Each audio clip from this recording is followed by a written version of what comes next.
호세아서는 자기 백성을 향한 하나님의 사랑을 잘 보여주는 책이다 할 수 있습니다. 하나님은 보통 선지자의 입을 통해서 당신의 말씀을 전하시는데, 특별히 호세아에게는 원치 않는 결혼을 명령하시면서 그 결혼 생활을 통해서 메시지를 전하고 계십니다. 1장에서 하나님은 호세아에게 이렇게 말씀하셨습니다. 너는 가서 음란한 여자를 맞이하여 음란한 자식들을 낳으라. 이 나라가 여호와를 떠나 크게 음란함이니라 하시니. 자, 하나님 그 말씀에 순종해서 호세아는 고멜이라고 하는 여인과 결혼합니다. 그리고 아들 셋을 낳았는데 그 이름도 직접 하나님께서 지어주셨습니다. 첫째는 이스라엘, 하나님께서 흩으셨다, 심판하신다, 그런 뜻입니다. 둘째 이름은 로루하마, 긍휼히 여김을 받지 못하는 자, 그런 뜻이고요. 셋째 이름은 로암미, 내 백성이 아니다, 그런 뜻입니다. 이렇게 호세아 선지자가 결혼해서 이룬 가정은 한마디로 엉망진창 콩가루 집안입니다. 이 호세아 선지자는 하나님 말씀에 순종했지만 마음속으로는 너무 억울해서 이렇게 외쳤을 수도 있습니다. 하나님, 저한테 왜 이러십니까? 음란한 여인과 결혼하라 하시고 자녀들을 낳았는데 차마 제 입으로 부를 수 없는 그런 이름을 직접 지어주십니까? 그러나 하나님은요, 이 호세아 가정을 통해서 지금 하나님과 이스라엘과의 관계가 심각하게 손상되었음을 보여주고 계십니다. 이 아내인 고멜의 음행을 통해서 남편이자 주인 되시는 하나님을 저버리고 가나안 신 바알을 섬긴 그 이스라엘 백성들의 우상 숭배, 음란한 죄를 고발하고 계신 것이죠. 하나님께서 은혜로 주신 선물을 바알을 위해서 음식을 만듭니다. 그리고 거기에 바치고 제사를 드리고 그리고 과자를 만들어서 자기들이 먹습니다. 바알에게 영광 돌리는 그러한 백성들로 인해서 하나님의 마음이 타들어갔습니다. 그런 백성들을 바라보기만 하면 아프고 눈물 나는 그렇게 안타까운 상태임을 호세아와 이스라엘 백성들이 알기를 원하신 것이죠. 그렇습니다. 하나님의 답없는 사랑은 첫째로 백성들을 향해 질투하고 분노하는 사랑입니다. 왜 모든 것을 갖고 계신 하나님이 당신의 백성들을 향해서 질투하고 분노하실까요? 이스라엘이 불순종하고 우상숭배하면 그들을 심판하고 버리면 그만 아닐까요? 하나님 왜 화를 내시면서까지 당신의 백성들에게 집착하시는 것일까요? 목회자로서 제일 어려운 상담 중 하나가 이혼 상담입니다. 목사님, 계속 살아야 할까요? 헤어져야 할까요? 이렇게 물어보면 성경적으로는 답을 갖고 있습니다. 인내하고 살아야 됩니다, 이렇게 말해줘야 하는데도 그렇게 대답할 수 없는 경우가 많이 있습니다. 얘기를 들어보면요, 어떻게 저런 상태로 평생을 참고 살라고 말할 수 있겠는가?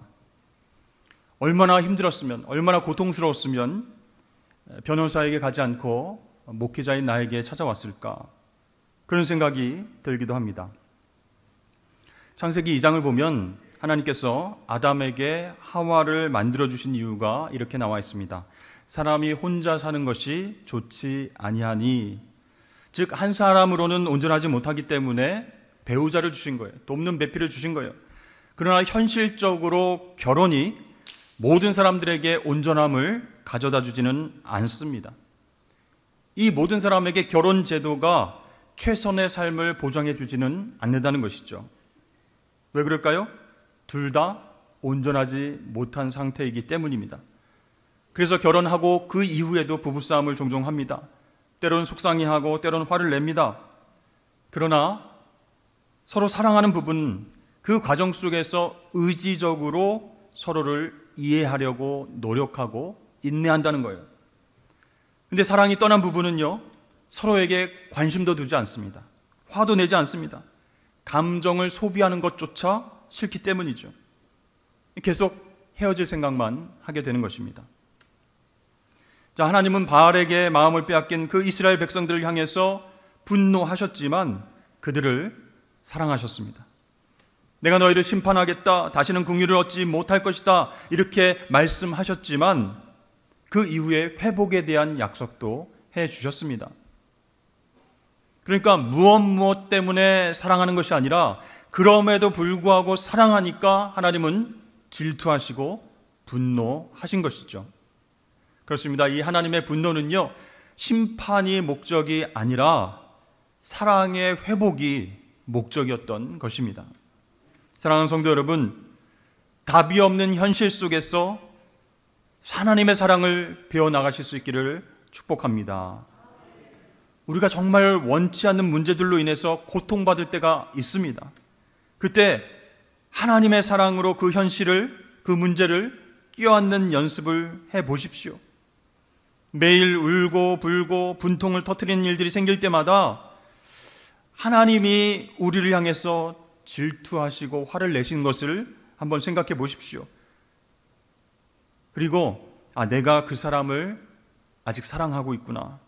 관계가 회복되길 원해서 질투하고 분노하고 있구나 하면서 하나님 사랑이 어떻게 진행되는지 한번 묵상해 보십시오. 그러면 상대방을 향한 나의 마음이 사랑에서부터 왔는지 그것이 아닌지 알 수 있게 된다는 것입니다. 하나님의 답없는 사랑, 두 번째는 대속과 희생의 사랑입니다. 외도하고 바람핀 아내 고멜을 다시 사랑하라, 이렇게 말씀하신 하나님의 명령에 따라서 호세아는 집 나간 아내를 찾아 나섰습니다. 그리고는 아내를 발견했어요. 밤새 술을 먹었는지 널브러져 있는 그 아내를 발견하고 한숨이 나왔습니다. 그러나 은 15개와 보리 한 호멜 반을 내고 아내를 되찾아오게 되었습니다. 그러니까 호세아는요, 인생의 밑바닥까지 떨어져서 최악의 처지가 된 그 아내를 구하기 위해 비싼 값을 지불했다는 것이죠. 근데 여러분 생각해 보십시오. 결혼해서 법적으로 아내가 된 고멜이라고 하는 여인을 남편이 데리고 온다는데 돈을 지불하고 데리고 온다, 그게 말이 되겠습니까? 그런 상황 가운데 정말 힘들다면 차라리 헤어지자고 말하고 이혼 절차를 밟으면 좋을 것 같습니다. 다른 여인과 새로운 인생을 출발하는 것이 정말 나을 것 같습니다. 그런데 하나님께서 그 여자를 사랑하라, 값을 주고 데려오라, 이렇게 명령하셨습니다. 왜 그러셨을까요? 그것이 바로 하나님의 마음이었기 때문입니다. 바알을 섬기고 그 제단에 하나님이 준 선물로 주신 것을 바치는 그 뻔뻔한 이스라엘 백성들에게 다시 돌아오라 라고 말씀하셨습니다. 말씀만 하신 것이 아니라 그들을 구하기 위해서 독생자 예수 그리스도를 십자가에서 희생시키십니다. 그 피값으로 우리를 사신 거예요. 그 보혈의 피값으로 죄로 인해 멀어졌던 우리를 다시 사신 줄로 믿습니다. 너는 내 것이라. 내가 너를 사랑하니 너를 포기할 수 없다. 내 아들을 희생해서 주노라. 이렇게 말씀하시고 우리와의 관계를 화목하게 하셨습니다. 예레미야 선지자는요, 이런 우리의 상태를 참 비참한 상태로 표현하고 있습니다. 생수의 근원 되신 하나님을 버리고 물을 담아낼 수 없는 터진 웅덩이에 물을 끊임없이 모으려고 헛된 수고를 하며 살아가는 그런 모습이다라고 묘사를 했습니다. 그런데 하나님께서 이처럼 비참하고 초라한 운명에 놓인 우리를 구원해 주시기 위해서 가장 비싼 값을 지불하셨습니다. 하나뿐인 외아들 예수 그리스도를 우리를 위해 내어 주셨습니다. 여러분, 원래 부모는 자녀를 세상의 다른 어떤 것과도 바꾸지 않습니다. 그런데 하나님은요, 놀랍게도 가장 귀한 아들을 우리 대신 십자가에 못 박으셨어요. 그러므로 현실 가운데 살아가는 우리는 나를 위해 아들을 희생하신 그 하나님 사랑의 깊이를 알아가기 위해서 애써야 한다는 것이요. 우리가 정말 하나님의 사랑을 깊이 깨닫고 하나님을 진심으로 사랑하는 것이 왜 유익이 될까요? 그래야 우리가 남편과 아내를, 자녀와 이웃들을 사랑할 수 있는 기초가 놓이기 때문에 그렇다는 것이죠. 여러분, 원래 사람은 자기가 사랑할 대상을 조건에 따라서 선택합니다. 하지만 하나님은 우리의 처지와 상황과는 상관없이 무조건적으로 우리를 사랑하셨습니다. 우리를 죄악에서 건지시기 위해서 아들을 내어주시면서 가장 값비싼 희생도 마다하지 않으셨습니다. 그러므로 여러분, 그 하나님의 사랑, 십자가 사랑을 기억하시기를 바랍니다. 그 은혜를 기억하는 사람마다 흔들려 넘어질 때도 다시 사랑할 수 있는 힘을 공급받을 수 있기 때문입니다. 하나님의 답없는 사랑은 세 번째, 기다리고 인내하는 사랑입니다. 우리가 신앙생활을 하면서 하나님 앞에 기도할 때요, 간절히 기도하고 그렇게 엎드렸는데도 응답받지 못할 때가 있습니다. 또 문제가 즉시 해결되지 않을 때도 있습니다. 그때 우리는 어떻게 합니까? 하나님과의 관계를 의심합니다. 하나님, 나 사랑하지 않나 봐, 나에게 관심이 없나 봐 하면서 신앙을 버릴 준비를 하기도 한다는 것이죠. 근데 여러분, 정말 성숙한 사랑의 마음으로 하나님을 바라보고 있다면 하나님이 누구시고 하나님께서 어떻게 일하시는가, 거기에 대해서 성경적인 이해를 가지고 하나님을 경험해야 되는데 그렇게 안 한다는 거예요. 신앙이라는 이름으로 즉각적이고 극적인 결과가 나타나길 원해서 하나님 앞에 빨리빨리 이루어달라고 기도할 때가 많이 있습니다. 하나님은요, 호세아에게 이렇게 말씀하셨어요. 지금 이스라엘 백성들과 무너진 관계가 회복되는 일이 진행될 것이다. 하지만 이 일은 시간이 걸릴 것이다 라고 말씀하셨어요. 그러니까 고멜을 되찾아왔습니다. 집으로 데리고 왔어요. 다시 찾아온 아내, 그 아내가 갑자기 호세아에게 정말 잘하고 자녀들에게 살그럽게 대하고 그렇게 열심히 가정을 돌보겠습니까? 다시 돌아온 그 아내가 잘 정착하고 마음을 가정에 둘 수 있도록 위로하고 격려하고 돌이키면서 그 부부 사이를 회복하는 데에 많은 시간이 걸려야 될 것이다 라는 것을 하나님께서 아셨어요. 그리고 그것을 각오하라 말씀하시는 거예요. 마찬가지로 하나님께서는 이스라엘 백성들과의 관계 회복이 시간이 걸릴 것이다 라고 말씀하시면서 그 어려움의 시간들을 거쳐야 나중에 돌아와서 하나님을 찬양하게 될 것이다 라고 말씀합니다. 4절과 5절 말씀을 보면요, 이스라엘 자손들이 많은 날 동안 왕도 없고 지도자도 없고 제사도 없고 주상도 없고 에봇도 없고 드라빔도 없이 지내다가 그 후에 이스라엘 자손이 돌아와서 그들의 하나님 여호와와 그들의 왕 다윗을 찾고 마지막 날에는 여호와를 경외함으로 여호와와 그의 은총으로 나아가리라. 하나님께서 이스라엘 백성들을 그래도 사랑하셔서 그 관계 회복을 위해서 노력하시는데 많은 날 동안 왕도 없고 제사장도 없고 그렇게 하나님 앞에 제사 드리는 것도 없이 포로 생활을 하다가 돌아와서 그때 회복될 것이다 말씀하십니다. 여러분, 시간이 걸린다는 것 무슨 뜻이겠습니까? 하나님께서 즉시 하실 수 있는 일임에도 불구하고 지체하신다, 그런 뜻이 아닙니다. 또 우리의 결정과 태도를 봐가면서 반응하신다, 그런 뜻이 아니에요. 호세아에게 말씀하신 그 시간이 걸린다라고 하는 말씀은요, 하나님이 우리를 너무 사랑하셔서 당신의 역사와 당신의 일을 신적인 넓이와 깊이를 가지고 우리에게 차근차근 쌓아서 넘치게 하신다, 그런 뜻입니다. 마치 부부가 오랜 시간을 거쳐서 신뢰를 쌓고 서로를 의지하는 관계가 되는 것처럼 하나님도 그렇게 하시겠다 말씀하시는 거예요. 여러분, 부부는 어떤 관계에 있는 사람들입니까? 예전에는 사랑으로 뭉쳤다가 지금은 의리로 뭉쳐서 사는 사람이다, 이렇게 얘기하는 분도 있고, 어떤 분들은 요즘은 로또 부부가 유행이에요. 그래서 무슨 뜻입니까? 평생 한 번도 안 맞습니다, 이렇게 얘기하는 분들도 있습니다. 여러분, 부부란 어떤 존재예요? 합의하는 거예요.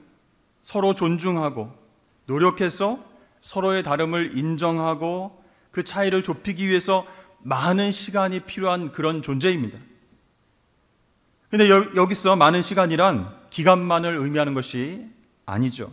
서로의 다름을 확인하고 그 다름을 인정하기 위한 여러 가지 노력, 이것까지 다 포함하는 뜻입니다. 이런 과정을 통해서만 그 간격이 메워진다. 그리고 그 사랑을 유지하며 살 수 있다라는 것이죠. 오랜만에 만난 친구가 저한테 그런 얘기를 해줬습니다. 우리 중에 옛날에 함께 공부할 때 제일 얌전하고 내성적인 친구 누구누구 알지? 이렇게 얘기했습니다. 근데 많은 친구들이 그 친구는 결혼을 안 하고 평생 살 것이다 이렇게 다들 예상을 했는데 결혼을 해서 아기도 낳고 잘 살고 있다는 거예요. 그래서 부부 모임을 통해서 처음으로 그 친구의 와이프를 만났는데 그 친구와는 완전히 반대 성향이라는 겁니다. 만나자마자 웃으면서 인사하고 적극적으로 자신을 소개하고 어떻게 남편을 만났는지 어떻게 연애하고 결혼을 하게 됐는지 시키지 않아도 본인이 그냥 다 설명을 한다는 거예요. 그리고 작은 일에도 엄청 웃으면서 그렇게 이야기를 하고 리액션이 굉장히 크다는 거예요. 그런데 옆에 앉아있는 친구는 여전히 조용히 말이 없다는 겁니다. 그래서 친구가 조금 걱정돼서 살짝 물어봤답니다. 어디 불편한 데 없지? 와이프가 굉장히 외향적이네. 그랬더니 이 친구가 시계를 보면서 1시간이 좀 지났으니까 좀 조용해질 거야 이렇게 얘기를 하더랍니다. 성향이 전혀 다른 사람이지만 10년 정도 만나고 연애하고 결혼하는 그 시간의 과정 가운데 있는 그들의 모습을 인정하고 잘 사고 있다, 그런 얘기를 들은 적이 있습니다. 여러분, 하나님과 우리와의 관계를 한번 생각해 보십시오. 우리는 사랑 그 관계 가운데 서로를 알아가고 인내하고 배려하고 있습니까? 이 현실의 문제 가운데에 하나님은 시간을 두고 천천히 역사하길 원하세요. 그런데 우리는 어떻습니까? 빨리빨리 하나님 기적을 베풀어 주십시오. 그렇게 놀라운 일들을 행하시는 하나님을 더 좋아한다는 거예요. 굳이 노력하고 확인하는 과정이 없어도 좋으니까 빨리 이 문제가, 빨리 이 고통이 해결되는 현실을 달라고 하나님께 기도하지는 않습니까? 여러분, 여기에 성경이 말하는 하나님의 일하심과 우리가 자칫 놓치기 쉬운 기독교의 중요한 본질이 들어 있습니다.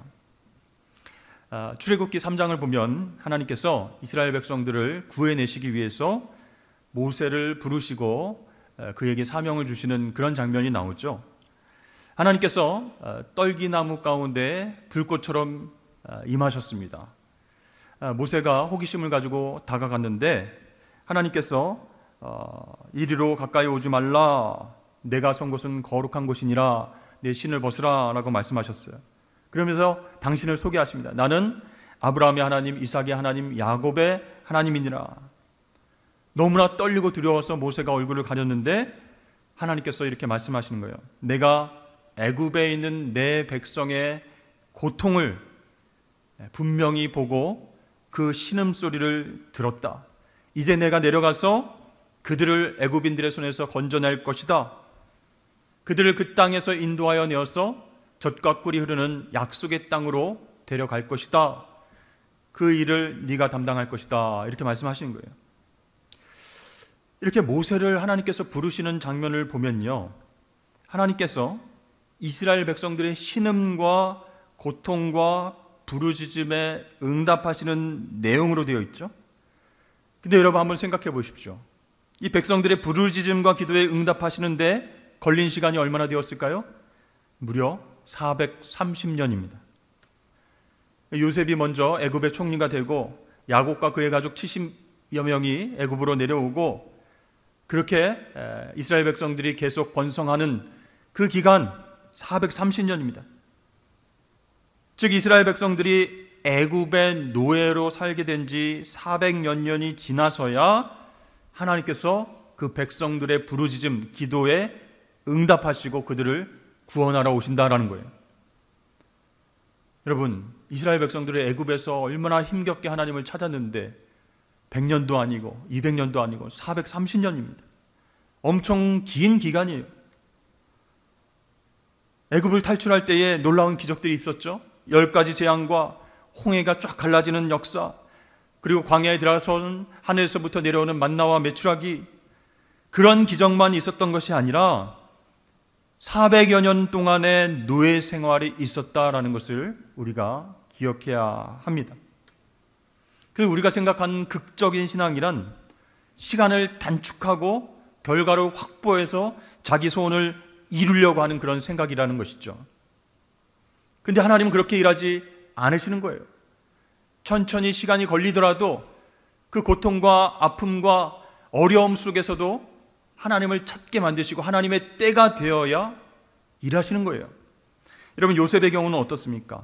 종으로 팔려서 옥살이를 했습니다. 그리고 힘들게 살아오다가 30세에 총리가 되었어요. 중간에 정확한 나이가 나오지 않았지만 요셉이 17살에 꿈을 꾸고 30살에 총리가 됐다고 봤을 때 10년 이상의 시간 동안 좋은 일도 있었지만 어렵고 힘든 일도 많았다는 거예요. 종살이와 옥살이 둘 다 고통스러운 현실이고요. 굉장히 긴 기간 동안 그 역할을 감당해야 했습니다. 그런데 나중에 요셉은 총리가 되어서 극적인 인생으로 반전됩니다. 여기서 극적이라 함은 시간이 단축다 그런 뜻이 아닙니다. 요셉이 나중에 총리가 되었을 때는요, 그는 이미 총리로서의 어떤 능력을 갖췄다는 거예요. 시편 105편에 나오는 대로 그는 지혜롭고 유능하고 뛰어난 실력을 가지고 그 자리에 앉게 됐는데 그 실력이 어디서부터 나왔을까요? 종살이와 옥살이로부터 배운 교훈에서부터 나왔다는 것이죠. 여러분, 기독교 신앙은 극적입니다. 어떤 의미에서 그럴까요? 극적인 반전이 있다라는 의미에서 그렇다는 거예요. 하나님께서 우리가 기대하지도 준비하지도 않은 일에 대해서 반전을 이루기 위해 우리를 훈련시키고 준비하신다, 그런 측면에서 극적인 반전입니다. 또한 우리의 기대와 노력보다 더 큰 결과로 인도하시는 차원에서 기독교의 신앙은 극적입니다. 그러나 여러분, 기독교 신앙이 극적이라고 해서 우리가 아무것도 하지 않도록 하나님이 놓아두신다, 그런 뜻은 아니에요. 오늘 본문의 호세아를 한번 보십시오. 전혀 그럴 마음이 없는 일에 부름을 받았어요. 정말로 하기 싫은데 하나님께서 음란한 여인과 결혼하라 말씀하셨어요. 원치 않은 여인과 결혼했어요. 그리고 아이를 낳고 괴로운 인생을 살아야만 했습니다. 자기를 버리고 도망쳐서 다른 남자와 사는 그 여인을 이제는 잊어보려고 했는데 하나님께서 다시 데리고 와라 명령하셨어요. 왜 그런 힘들고 어려운 환경 속에서 하나님 명령에 순종하며 살아야 됩니까? 바로 하나님의 마음 때문이었어요. 여러분, 이것은요, 하나님께서 우리에게 알게 하시고 가르치고 싶어 하시는 어떤 길로 우리를 부르고 계신다, 그런 뜻입니다. 그러면 여러분, 그 당시에는 이해되지 않더라도 하나님의 인도하심에 순종해야 될 줄로 믿으시길 바랍니다. 이해되지 않아도 이것은 하나님의 사랑입니다 라고 고백하면서 그 자리에서 인내해야 됩니다. 사실 현실은 힘들고 괴로운 일들의 연속입니다. 우리는 정말 이해할 수 없고 해결할 수 없는 고통스러운 하루하루를 보내야 할 수도 있습니다. 우리 하루하루 기도를 매번 하는데 답이 안 나오는 거예요. 답이 없는 일들이 계속 반복해서 일어날 때도 있습니다. 그래서 때로는 원망을 해요. 하나님, 왜 그 일을 나에게 요구하십니까? 그렇게 기도했는데도 답을 주시지 않아요. 하나님, 그 일을 어떻게 해결하고 언제까지 감당해야 됩니까? 답이 없어요. 그 답을 모른 채 반복해서 그 일들을 행해야 할 수도 있다는 거예요. 그런데 하나님은요, 우리가 원하지 않고 선택하지 않고 해결할 수 없는 그 오늘을 살아가라, 이렇게 말씀하십니다. 왜 그렇죠? 거기서 뭘 배우라는 것일까요? 답이 없는 하나님의 사랑을 배우라, 그런 뜻입니다. 당장 답이 나오지 않아서 답답하고 힘들지만 그 안에 하나님의 사랑이 있다는 것을 깨닫고 배워야 한다, 그런 뜻입니다. 여러분, 이스라엘 백성들 생각해 보십시오. 우상 숭배와 불순종으로 인해서 끝내는 멸망당하게 되었습니다. 북이스라엘과 남유다가 차례대로 대제국에 의해서 파괴가 됩니다. 백성들은 뿔뿔이 흩어졌습니다. 포로로 잡혀갔습니다. 성전은 파괴되어서 하나님 앞에 제사를 드리지 못하는 상황입니다. 다시는 하나님을 만날 수도 없고 의지할 수도 없는, 답 없는 현실을 마주하게 되었습니다. 그런데요, 그 길고 많은 날 동안 왕도 없고 지도자도 없고 제사도 없이 지내다가 나중에는 돌아와서 하나님을 찾고 제사하는 날이 올 것이다, 회복에 대해서 하나님이 말씀하시는 거예요.